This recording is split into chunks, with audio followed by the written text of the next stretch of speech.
Il faut être courageux, intrépide et vaillant pour pouvoir s'y aventurer. Ici, au Café des enfants à Grenoble, un atelier spécial Halloween est organisé pour les enfants.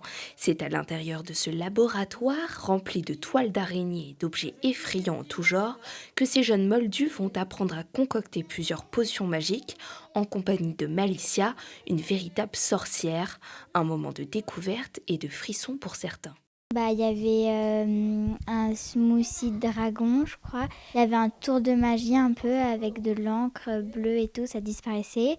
Il y a de la mousse de schtroumpf qu'on a pu manger. J'ai aimé, c'était génial, un truc à refaire. J'aime bien quand ça fait peur. Ouais, et là, à la dernière potion, c'était un truc qui a explosé. T'as ressenti quoi? Un frisson.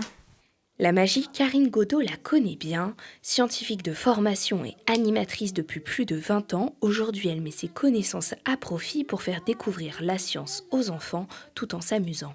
Le but, c'est une initiation à la chimie, même si, comme c'est dans Halloween, on ne rentre pas dans les détails des réactions chimiques, qu'ils puissent après refaire chez eux.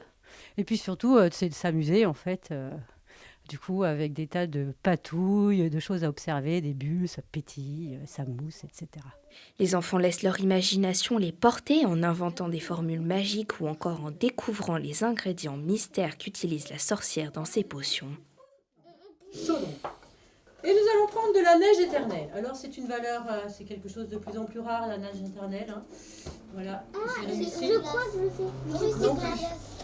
C'est pas du sucre glace. C'est les Vous allez mettre... Farine. Chez les humains, on appelle ça de la farine. Un moment où la magie opère. Ah oui, là, c'est pour faire travailler l'imaginaire de la sorcellerie.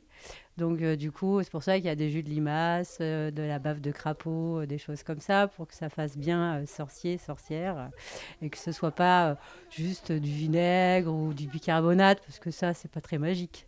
Alors, vous aussi, vous êtes prêt à tenter l'expérience et vous transformer en sorcier le temps d'un instant? Qui sait, peut-être que Poudlard est votre destinée.